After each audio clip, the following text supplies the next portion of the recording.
Praise the Lord. கர்த்தருடைய பரிசுத்த நாமம் மகிமைப்படுவதாக. இன்றைய தியானம் வெளிப்படுத்தின விசேஷம் 7ஆம் அதிகாரம் மற்றும் 8ஆம் அதிகாரம். இந்த நாள் தியானத்திற்கான தலைப்பு பரிசுத்தவான்களுடைய ஜெபம். பரலோகத்தில் நடக்கக்கூடிய அநேக காரியங்களை குறித்து ஆண்டவர் யோவானுக்கு வெளிப்படுத்துகிறார். நம்ம 4ஆம் அதிகாரத்தை வாசிக்கும்போது பரலோகத்தில் சிங்காசனம் இருக்கிறது, அதை சுற்றி எப்படி தேவனை ஆராதிக்கிறார்கள், இப்படியாக பரலோகத்தில் நடக்கக்கூடிய காரியங்களை ஆண்டவர் யோவானுக்கு வெளிப்படுத்தி இருக்கிறார். இந்த 8ஆம் அதிகாரத்துக்கு நாம் வரும்போது இன்னும் ஒரு முக்கியமான காரியம் பரலோகத்தில் தேவனுக்கு முன்பதாக நடக்கிறது. அது என்னவென்றால், நம்முடைய ஜெபங்கள் எல்லாம் ஆண்டவருடைய சமூகத்தில் சேகரிக்கப்பட்டு அவருக்கு முன்பதாக போகிறது. இப்போ ஆண்டவர் நம்முடைய ஜெபத்தை ஒரு நாளும் வீணாக எண்ணினதில்லை. நம்முடைய ஜெபத்திற்கு அதிக மதிப்பு கொடுத்து நம்முடைய ஜெபத்தை பயன்படுத்தி அவருடைய சித்தத்தை நிறைவேற்றுகிறார். 8ஆம் அதிகாரம் 3ஆம் வசனத்திலிருந்து 4ஆம் வசனம் வரைக்கும் நான் வாசிக்கிறேன். வேறொரு தூதனும் வந்து தூபம் காட்டும் பொற்கலசத்தை பிடித்து பலிபீடத்தின் படியில் நின்றான். சிங்காசனத்திற்கு முன்பாக இருந்த பொற்பீடத்தின் மேல் சகல பரிசுத்தவான்களுடைய ஜெபங்களும் செலுத்தப்படும்படி மிகுந்த தூபவர்க்கம் அவனுக்கு கொடுக்கப்பட்டது. 4ஆம் வசனம், அப்படியே பரிசுத்தவான்களுடைய ஜெபங்களோடும் செலுத்தப்பட்ட தூபவர்க்கத்தின் புகையானது தூதனுடைய கையிலிருந்து தேவனுக்கு முன்பாக எழும்பிற்று. இப்போ இந்த வசனத்தில் நம்ம என்ன பார்க்கிறோம் என்றால், பரிசுத்தவான்களுடைய ஜெபங்கள் எல்லாம் தூப வர்க்கங்களோடு சேர்க்கப்பட்டு தேவனுடைய சமூகத்திற்கு நேராக அந்த தூதன் கொண்டு போகிறதை நாம் பார்க்கிறோம். அப்போ நம்முடைய ஜெபங்களை எல்லாம் இந்த தூதன் சேகரித்து அதை தூப வர்க்கத்தோடு கலக்கிறதை நாம் இந்த இடத்துல பார்க்கிறோம். அப்போ மிகுந்த தூப வர்க்கம் அப்படி என்றால் என்ன? 5ஆம் அதிகாரம் 8ஆம் வசனத்தில் நம்ம பார்க்கிறோம். தூபவர்க்கம் என்றால் எதை குறிக்கிறது என்றால் பரிசுத்தவான்களுடைய ஜெபங்கள். அப்போ மிகுந்த தூபவர்க்கம் என்று நாம் சொல்லும்போது பரிசுத்தவான்களுக்கும் மேலாக இன்னொருவர் மன்றாட்டு ஜெபத்தை செய்கிறார். அவர் ஆண்டவராகிய இயேசு கிறிஸ்து. இயேசு கிறிஸ்து உயிரோடு எழும்பின பிறகு அவர் ஒவ்வொரு நாளும் செய்யக்கூடிய ஒரு முக்கியமான ஊழியம் என்னவென்றால் அது மன்றாட்டு ஊழியம். எபிரேயர் 7ஆம் அதிகாரம் 25ஆம் வசனத்தை நான் வாசிக்கிறேன்.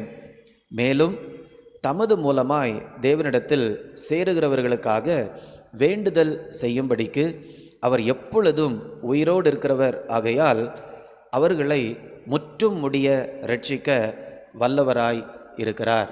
இந்த வசனம் சொல்லுகிறது, இயேசு கிறிஸ்து மூலமாக தேவனிடத்தில் வருகிறவர்களுக்காக ஒவ்வொரு நாளும் வேண்டுதல் செய்கிறார் இயேசு. அதற்காகவே உயிரோடு இருக்கிறார் என்று கூட இந்த வசனம் சொல்லுகிறது. இப்போ இயேசு யாருக்காக ஜெபிக்கிறார்? இயேசு மூலமாக இரட்சிப்பின் அனுபவத்தை பெற்றவர்களுக்காக அவர் ஜெபிக்கிறார். எதற்காக ஜெபிக்கிறார் என்றால் அவர்களை முற்றும் முடிய ரட்சிப்பதற்காக. வசனம் சொல்லுகிறது, முற்றும் முடிய ரட்சிக்க வல்லமை உள்ளவராக இருக்கிறார் என்று. இப்போ இந்த இடத்துல என்ன நடக்கிறது என்றால், இயேசு அவருடையவர்களுக்காக ஜெபிக்கிறார். அவர்கள் பூரணப்படும்படியாக அல்லது முற்றும் முடிய ரட்சிக்கப்படுவதற்காக. நாம் இயேசுவை நம்முடைய உள்ளத்தில் ஏற்றுக்கொள்ளும் போது ஆண்டவர் ரட்சிப்பை இலவசமாக கொடுக்கிறார், நித்திய ஜீவனை கொடுக்கிறார். ஆனால் அது மட்டும் கிடையாது, அந்த ரட்சிப்பு நம்முடைய வாழ்க்கையில் என்ன பண்ண வேண்டும்? பூரணப்பட வேண்டும். நாம் இயேசுவை ஏற்றுக்கொண்ட போது ஒரு சில பகுதிகளில் நல்ல மாற்றங்கள் தெரிந்திருக்கும். ஆனால் இன்னும் அநேக பகுதிகளில் நம்முடைய வாழ்க்கையில் மாற்றங்கள் தேவை. அப்போது மாற்றங்கள் எந்தெந்த பகுதியில் இல்லையோ அந்த காரியங்களுக்காக இயேசு நமக்காக மன்றாடி கொண்டு இருக்கிறார். அதனால் எப்போவுமே நம்ம பூரணப்பட்டு விட்டோம் என்று நம்ம நினைக்கக்கூடாது.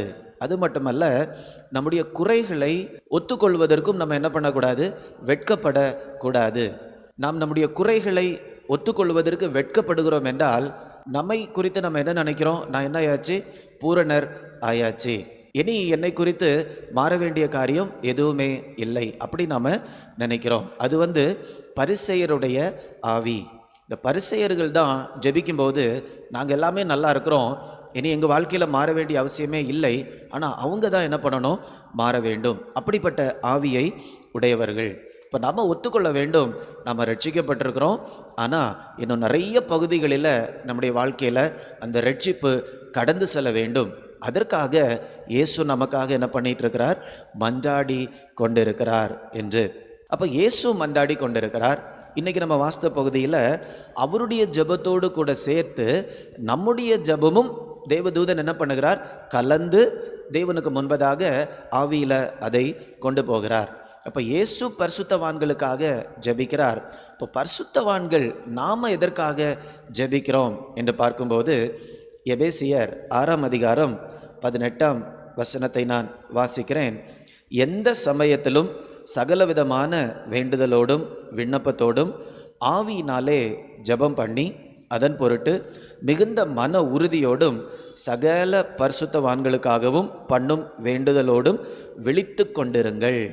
இப்போ இந்த இடத்துல பரிசுத்தவான்களுடைய ஜபங்களை குறித்து நாம் பார்க்கிறோம். அது நம்முடைய ஜபங்கள். இயேசுவின் இரத்தத்தால் கழுவப்பட்ட ஒவ்வொருவரும் பரிசுத்தவான்கள். இப்போ நம்ம யாருக்காக ஜெபிக்கிறோம் அப்படின்னா, பரிசுத்தவான்களுக்காக, சகல பரிசுத்தவான்களுக்காக. எதற்காக? அவர்கள் முற்றும் முடிய ரட்சிக்கப்பட வேண்டும். எந்தெந்த பகுதிகளில் அவர்களுடைய வாழ்க்கையில் குறைகள் இருக்கிறதோ இயேசு அந்த பகுதிகளையும் நிறைவாக மாற்ற வேண்டும் என்பதற்காக. ஆனால் இன்னைக்கு ஒரு பிரச்சனை என்னவென்றால், மற்றவர்களுடைய குறைகளை பார்க்கும்போது என்ன நடக்கிறது என்றால், அவர்களை குறித்து மற்றவர்களிடத்தில் அது குறையாக சொல்லப்படுகிறது. ஒருவேளை நமக்கு தெரிந்த ஒருவர் அவருடைய வாழ்க்கையில் ஒரு குறையை நாம் பார்க்கிறோம் என்று வைத்துக்கொள்வோமே, அல்லது அவருக்கு அந்த இடத்துல ஒரு முதிர்ச்சி நிலை காணப்படவில்லை. அப்போ அதை பார்த்த உடனே நிறைய நேரத்தில் என்ன செய்கிறோம், அந்த குறையை குறித்து, ஓ இவர் இப்படி பண்ணிட்டாரு, அவர் எப்படி இப்படி பண்ணலாம் என்று சொல்லி அதை மற்றவர்களிடத்தில் என்ன பண்ணுறோம், அதை ஒரு குறையாக. இதை தான் புறம் கூறுதல் என்று நாம் பார்க்கிறோம், காசிப்பிங். அப்போது ஆண்டவர் நமக்கு என்ன சொல்லியிருக்கிறாருன்னா, அவர்களுடைய வாழ்க்கையிலும் எல்லா பகுதிகளையும் இயேசு ரட்சிப்பதற்காக ஜெபித்து கொண்டு இருக்கிறார். ஆனால் நாம் அந்த குறைகளை பார்க்கும்போது அதை ஒரு ஜெப குறிப்பாக வைத்து நம்ம என்ன பண்ணிக்கலாம், இந்த அதிகாரத்தில் பார்க்கிறது மாதிரி அவர்களுக்காக நாமும் கூட என்ன பண்ணலாம், ஜெபிக்கலாம். ஆனால் அதை நாம் செய்யாமல் அதை ஒரு குறையாக, குற்றச்சாட்டாக, புறம் கூறுதலாக நம்ம மற்றவர்களிடத்தில் சொல்லும்போது அது அவர்கள் செய்த பாவத்தை காட்டிலும் இந்த புறம் கூறுதல் மகா பெரிய பாவமாக மாறிவிடும். அவர்கள் எவ்வளவு பெரிய தவறு செய்திருந்தாலும் தேவன் அவர்களுடைய வாழ்க்கையில் கிரியை செய்திருக்கிறார், கிரியை செய்து கொண்டிருக்கிறார் என்ற உணர்வோடு அவர்களுக்காக ஜெபிக்கும்போது அது அவர்களை மீட்பதற்கு ஏதுவாக இருக்கும். அப்படி இல்லாமல் நாம் குறை சொல்லும்போது அவர்கள் செய்த பாவத்தை காட்டிலும் நாம் செய்யக்கூடிய குறை கூறுதல் மிக பெரியதாக காணப்படுகிறது. ஏனால் குறை கூறும்போது நாம் நம்மை அவர்களை காட்டிலும் உயர்ந்தவர்களாக கருதுகிறோம். அந்த பரிசேய ஆவிதான் குறை சொல்லக்கூடியது. அப்போ அந்த காசிப் என்று சொல்லுவது அது மிகப்பெரிய ஒரு கொடிய வியாதியாக இருக்கிறது. ஆனால் அதற்கு மாறாக பரிசுத்தவான்களுக்காக நாம் ஜெபிக்கும்போது ஆண்டவர் அவருடைய இரட்சிப்பின் கிரியையை அவர்களுடைய வாழ்க்கையில் அவர் நிறைவேற்றுவார். அப்போ இந்த இடத்துல நம்ம பார்க்குறோம், பரிசுத்தவான்களுக்காக நாம் ஜெபிக்க வேண்டும், நமக்காக இயேசு ஜெபிக்கிறார். இந்த ரெண்டு பேருடைய ஜெபங்களும், நம்முடைய ஜெபமும் இயேசுடைய ஜெபமும் சேர்ந்து ஒரு தூபமாக தேவனிடத்தில் போகும்போது அது பூமியில் பயங்கரமான ஒரு விளைவை கொண்டு வருகிறது. 5ஆம் வசனத்தை நான் வாசிக்கிறேன். பின்பு அந்த தூதன் தூப கலசத்தை எடுத்து அதை பலிபீடத்து நெருப்பினால் நிரப்பி பூமியிலே கொட்டினான். உடனே சத்தங்களும் இடிமுழக்கங்களும் மின்னல்களும் பூமி அதிர்ச்சியும் உண்டாயின. அப்போ அந்த ஜபங்கள் அந்த கலசத்தில் அந்த தேவதூதன் எடுக்கிறான். அப்போ அந்த பலிபீடத்து நெருப்பை பூமியில் கொட்டும்போது சத்தம், இடிமுழக்கம், மின்னல்கள் இதெல்லாம் வருகிறது. இதெல்லாம் எதற்கு அடையாளம் என்றால் அது தேவனுடைய பிரசன்னத்திற்கு அடையாளம். அக்கினி எதற்கு அடையாளம் என்று நாம் பார்க்கும்போது தேவனுடைய பரிசுத்தமாக்கக்கூடிய அந்த ஒரு அக்கினிக்கு அடையாளம். அப்போ இந்த வசனத்தில் நம்ம பார்க்கறது மாதிரி நம்முடைய ஜபம் இயேசுடைய ஜபம் சேரும்போது பூமியில் நம்முடைய வாழ்க்கையில் ஒரு அற்புதமான ஒரு புதுப்பிப்பை ஆண்டவர் செய்கிறார்.